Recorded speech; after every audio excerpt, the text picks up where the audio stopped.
This week's gonna be pretty high paced like every other week, so we'll go ahead and get rolling. Got a lot of ground to cover.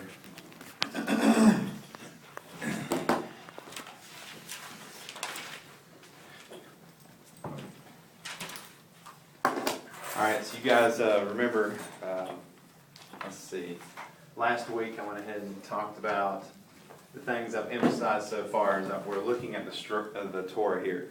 And two of the points that I'm trying to make within the class is that the Torah is its own unit that stands on its own. And what I'm trying to point out is that within the Torah, within the first 5 books, right, you have meaning that the author has created within this unit. And what I'm trying to say is it's a self-sustained unit. Like it actually makes sense on its own. Like you don't have to go to the prophets or the writings. You don't have to go to the New Testament to understand what's happening in the Torah. The author has intentionally composed it in a way that creates meaning. And so if we handle the Torah correctly, then I'm going to argue we can understand it on its own. And if we understand it correctly, that's going to impact everything else we're reading. And so far, I've showed you guys what Dr. Stellhammer termed as the poetic seams. You've got Genesis 49, Numbers 24, and Deuteronomy. Was it 30 and 31? I can't even remember. 32. 31 and 31 and 32. You've got these 3 seams. Last week, what I argued for is here at the beginning. It's dealing with the firstborn. It's talking about Christ, the prominent one, however you want to translate that. So I'm arguing from the structure of the Torah so far, we have these 3 seams that point us directly to Christ, and this makes up the major structure of the Torah.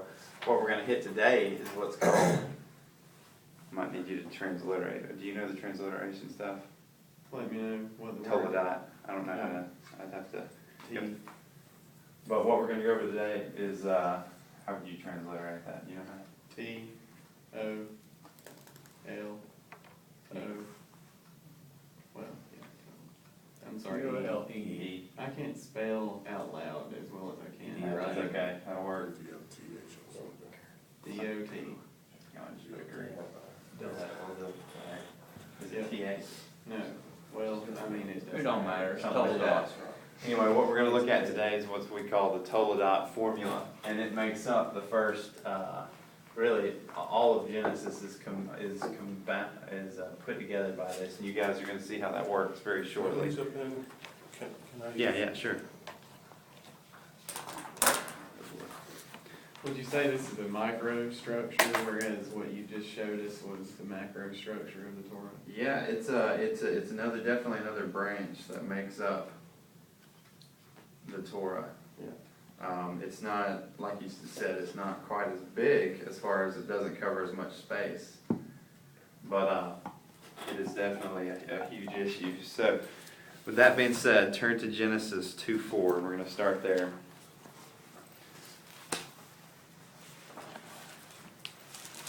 All right. Let's see. Someone read the first 3 words of Genesis 2:4. This is the Go ahead and read a couple more. this is the account of the heavens and the earth. This is the account of the heavens and the earth. You guys see that? All right, this is the account of the heavens and the earth. Just pay attention to that. I'm going to walk you through and you'll get what's going on. All right, someone read the beginning of Genesis 5:1. This is the book of the generations of Adam. This is the book of the generations of Adam. All right, look at Genesis. Someone read Genesis 6:9. These are the generations of Noah. These are the generations of Noah. Someone read Genesis 10:1. These are the records of the generations of Shem, Ham, and Japheth, the sons of Noah. You guys see what's happening here? Someone read Genesis 11:10, first part. This is the genealogy of Shem.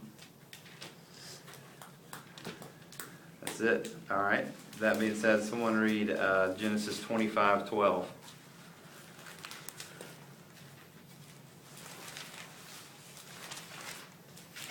These are the generations of Ishmael, Abraham's son. All right, look at Genesis 25:19. This is the account of Isaac. You guys see what's happening here? There's a structure within the text. Look at Genesis 36:1. This is the account of Esau. Then Genesis 36:9, and it continues on. This is the account of Esau. And then Genesis 37:2. This is the account of Jacob. What we have right here, this word toledot is the word that's being used in all of this. In Genesis 2:4, you have this is the account of the heavens and the earth. And then Genesis 5:1, this is the account of Adam. And it goes, and you see this, what I'm going to call, there's this structure that the author's given us. Just like we have these three units here, we have another structure within the text. And so the structure, do you guys see that? You see how apparent the structure is?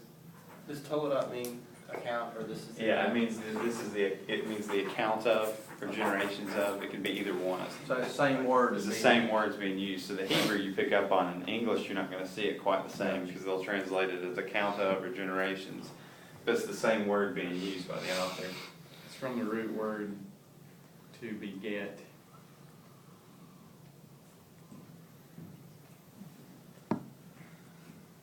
Y'all on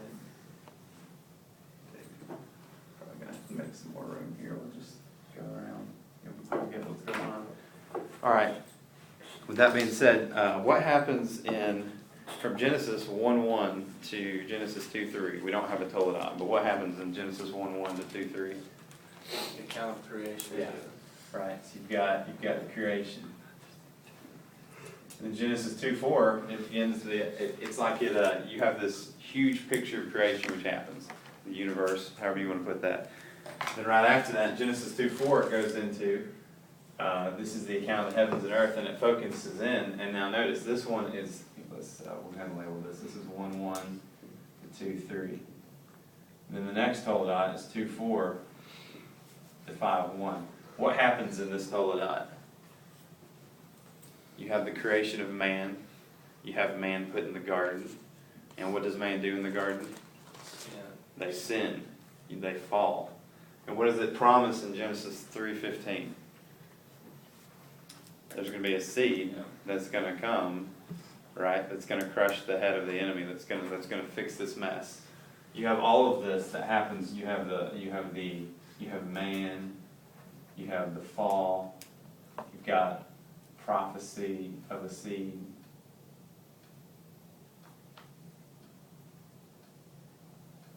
And then, with that being said, look at how the toledot ends. Look at Genesis 4:25 and 26. Adam had relations with his wife again, and she gave birth to a son named Seth. For she said, God has appointed to me a seed besides in the place of Abel, for Cain killed him. And to Seth, to him also was born a son, and he called his name Enosh. And then men began to call upon the name of the Lord. So right here, the toledot goes all the way. It starts with Adam, goes to Seth, and then Seth has a son, right? And so with this, you have the prophecy of the seed. Well, this unit here ends talking about the seed, talking about, okay, it stops all the way over here at Seth, and so here we have it showing all the way to this next seed being moved. Now, with that being said, the story continues, and then we have the next toledot here in, it should be 4:26, I think. Sorry. We have 5:1 to 6. Let's see what it is. To 6:8. Man, that ink don't erase. I know it doesn't. You have 5:1 to 6:8. All right. Now, with that being said, let's take a look at 5:1. It says, "This is the book of the generations of Adam in the day when God created man. He made him in the likeness of God, male and female. He created them." Verse 3, when Adam had lived 130 years, he became father of a son in his likeness, according to his image, and his name was Seth. So what does this next toledot start talking about? The son of Seth, or Seth. The son of Adam, Seth, right? It immediately picks up on Seth. And then what is the rest of chapter 5? Begetting. A bunch of genealogies, right? You guys see that? Okay, and it goes all the way until who does 6-8 end talking about? Lamech. What's that? Lamech. Well, look at 6-8. Oh, you- No, Noah. Yeah, so we have this genealogy that goes all the way, so it starts at Seth and goes all the way to Noah. And then this toledot ends here on Noah. Alright? Now with that being said, look at the beginning of the next toledot. These are the records of the generations of Noah. Noah was a righteous man, blameless in his time. Noah walked with God. He became the father of 3 sons, Shem, Ham, and Japheth. Now notice something. If you're paying attention to the structure and the text, what is being traced here? the The seed. seed. There you go. You understand why this is important? Genesis is tracing the seed. In Genesis 3:15, we began looking for a seed. And then the structure, according to the toledot formula, starts tracking the seed. The text is genuinely bringing us toward the seed. That's huge. And the reason is because we've got the structure. The seed is obviously, I'm going to argue, going to be this guy who's going to come and crush his enemies. The same guy mentioned in the beginning. Now we're tracking, the author's using this formula, and we're tracking this seed, which is referring to Christ, forward through the text. So this isn't just a bunch of discombobulated, thrown together stories. This is very intentional. The author's intentionally tracking the seed, and this impacts everything with the way we read it. Now watch this. So the author puts in Ham, Shem, and Japheth. So now we have 3 sons. With this being said, what is the question we're going to be asking? Okay, Which one? which one? Right? Let's just stop here for a minute. So which one is it? Which one's going to be the seed? Well, let's see what happens. So we get here at, what is this, 6-9, all the way to, 10 or 9, the last one. yeah, all the way to 9:29. All right, so with this being said, what happens in this toledot? You have Seth, obviously, you have all this, you have the flood, right? And the flood story, and it ends, and all this.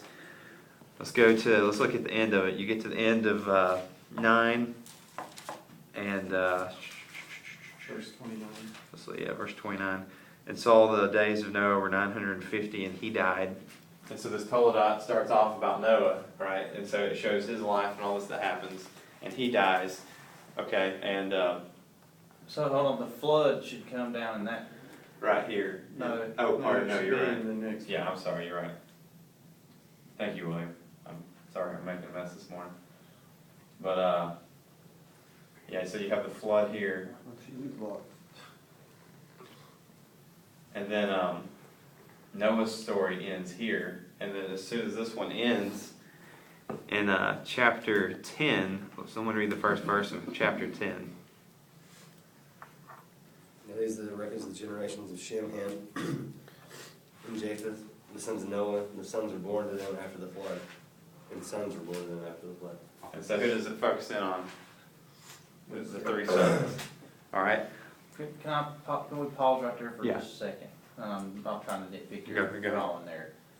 Ham, Shem, and Japheth, should they not fall down in the next toledot? Yeah, they should. Then That's should what I there was- not be a big emphasis made in the one about the flood, about the new creation again? Yeah.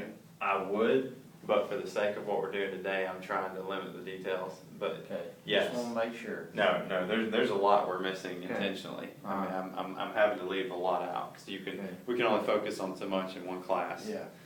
But yeah, there's no doubt about that. 6:1 to 9:26, and then what do we have? 10:1 forward. I think this one goes to 11 something. We'll see soon. So as soon as this starts in 10:1, what did we say? What do we see a bunch of right here again? Begetting. Yeah, we see a bunch of genealogies again. And it goes through, and the first thing we have is this is a toledot of Shem, and it goes through his genealogy, right? So 10:1 all the way to 10:26 is, hold on, make sure I'm reading this right. Pardon me, 10:1 all the way to 10:1 to verse 5 is about Japheth. 10:6 all the way to verse 20 is about Ham, right? And then 10:21 is about Shem. And so the author, he gives these genealogies, and the reason this is important as well is, we'll go ahead and make this point. If you look back in chapter 9, at the very end of the Noah story, Noah gets drunk, he's off the boat, he's sitting in his tent, right? Well then what does Ham do? He walks in on him, does something bad, right? With that being said, look at chapter 9, verse 25. Ham does something bad. Now notice the author's response. What is when Ham goes in and sins, what does it record Noah saying? Cursed be Canaan. Now this is why we call this compositional theology. Okay. When Noah is talking to Ham, and Ham sins, do you think did Noah actually look at Ham and say, "Cursed be Canaan," who's probably not even alive right now? Do you understand what I'm saying? The author here is Noah probably, he may have said, "Cursed be Cain," "Cursed be Ham," but that's not the point. The point that's being made here, the author inserts Canaan at this point intentionally. Why?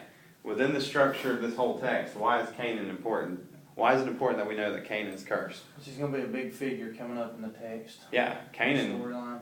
In Ham's line, the Canaanites are the ones that received the curse. And so when the author is composing this text, we have him place Canaan right here.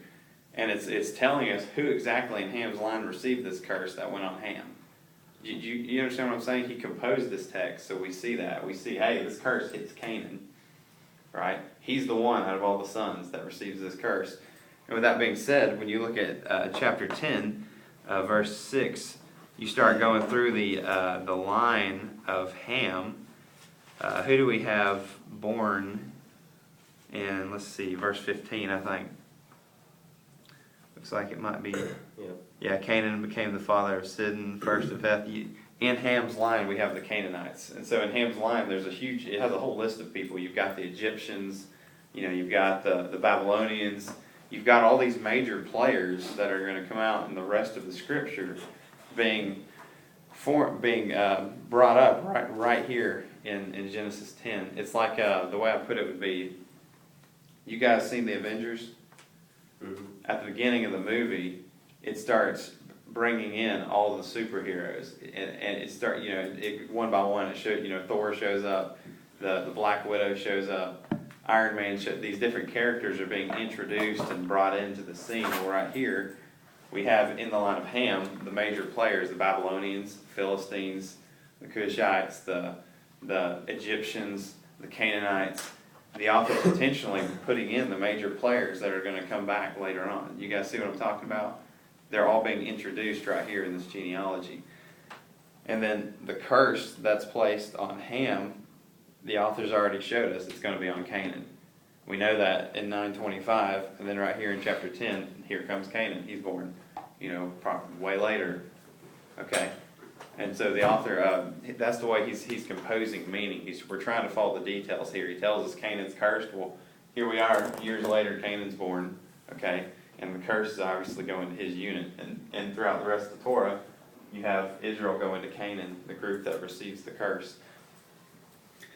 So the author, he's doing a lot with these genealogies. They're very intentional. Not only we have the seed being tracked, we have these major players introduced.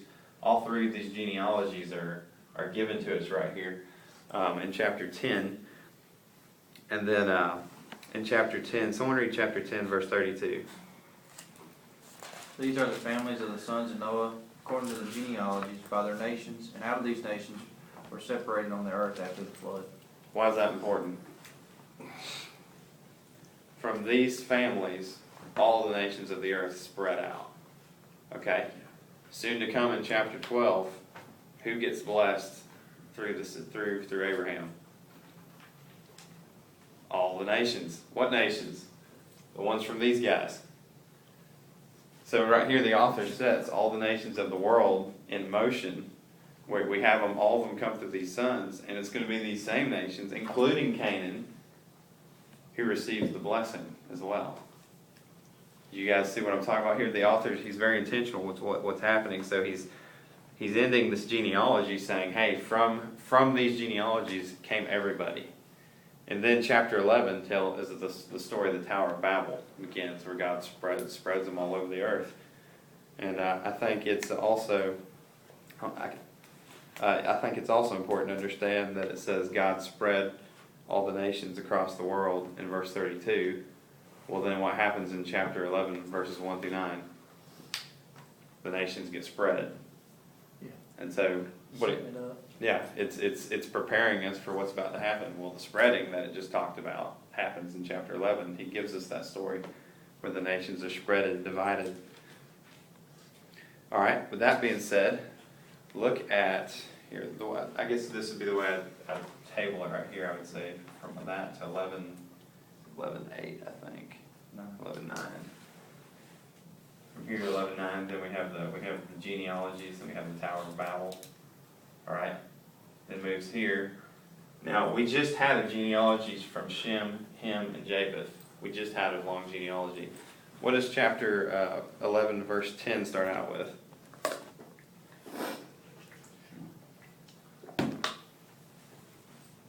Shem. Yeah, didn't we just have this genealogy?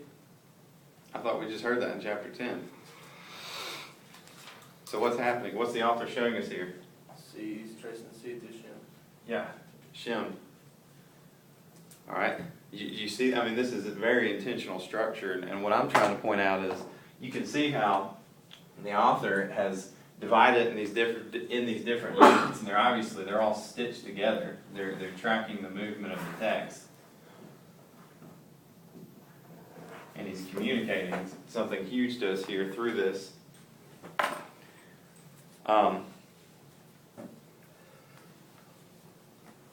But yeah, it starts the genealogy of Shem, and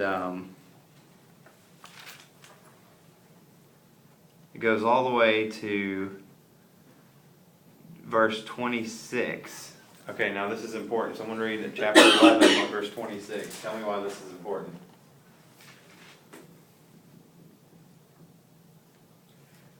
11:26. Yeah, I think Terah so. lived 70 years and became the father of Abram, Okay. Nahor, Haran. So what did this one just go to? Abram. You guys see that? That's what I'm trying to, if you pay attention to the details within the text, the author it's very clear what he's doing. All right? And this would be the language I'd like to use. Okay. Which of Noah's 3 sons was chosen to do this? Shem. Which of all these guys it's Abram, what was his 2 brothers' names? Haran and Nahor. All right, which of these 3 sons gets chosen to do this? Abraham. Okay. With that being said, someone read chapter 11, verse 27.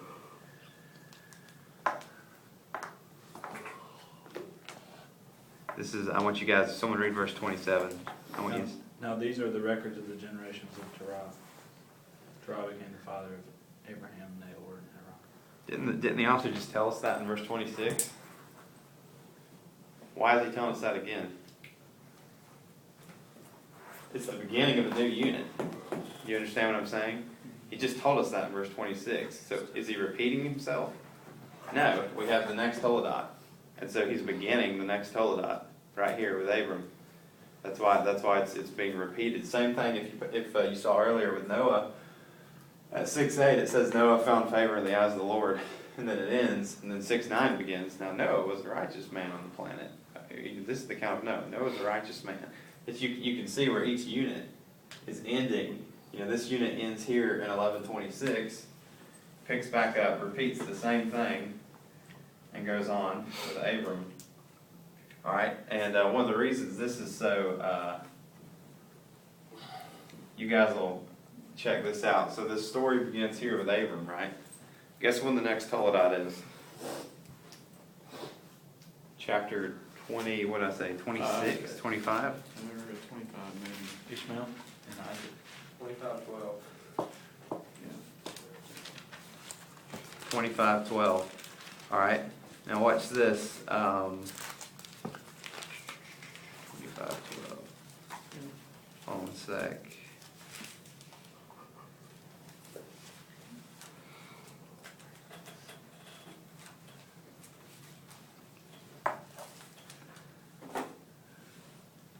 All right, so someone read chapter 25, verse 11.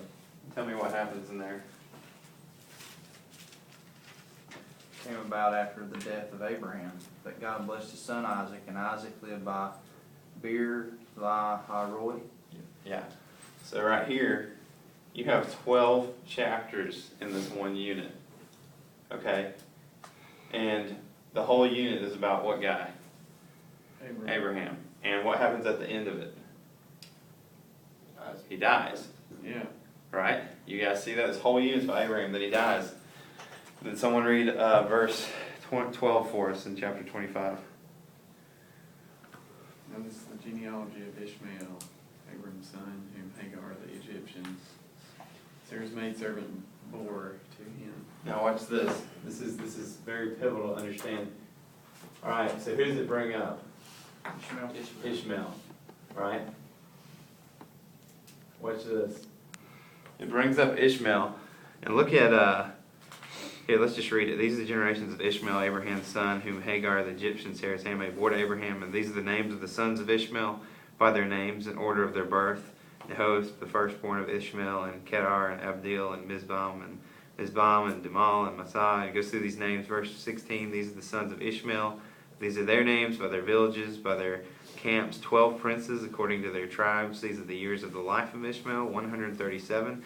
And he breathed his last and died. You guys see that? They settled from Havilah to Shur to east of Egypt, Assyria. What does it give us here about Ishmael? His birth, his life, his death, His kids. and his descendants. The author, at this point, he removes Ishmael from the stage. Life, death, and then he's gone. It cuts him out. So here's the question. Well, first off, someone read verse 19 of the same chapter. Now these are the records of the generation of Isaac, Abraham's son. Yeah, so who does the focus switch to? Isaac now. Isaac. Now watch.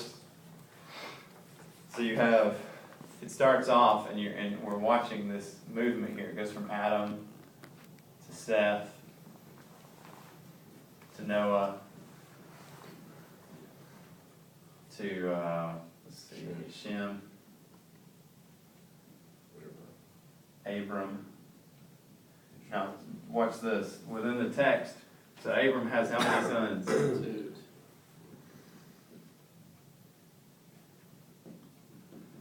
Which one gets chosen to bring the seed? Isaac.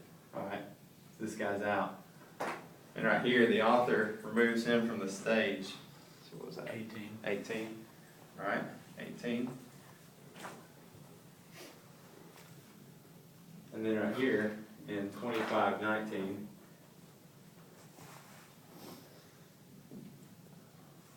you've got, it goes to Isaac. And from this point forward, it starts talking about Isaac, and let's see.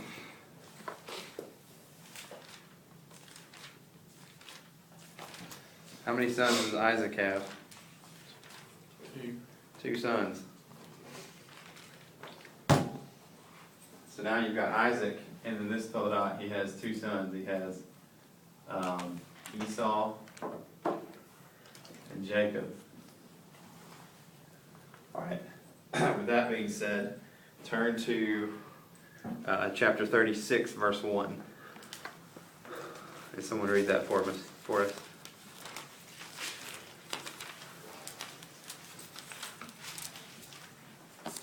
Now these are records of the generations of Esau, that is Edom. That is Edom. So what does it refer to Esau as? Edom. Edom. Why is that important? Okay, go to the prophets.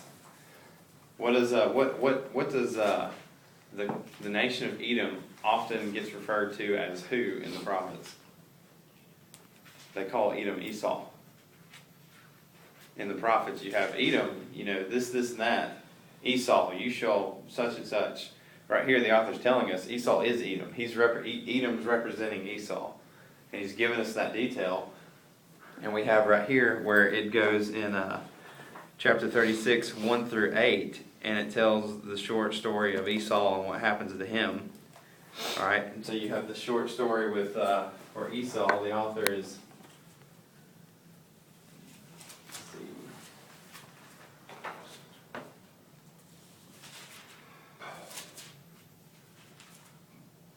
So I put Esau's life. And then the author focuses in. Let's get these numbers down. This was, what did this one end at? 36 what? Or 35 what?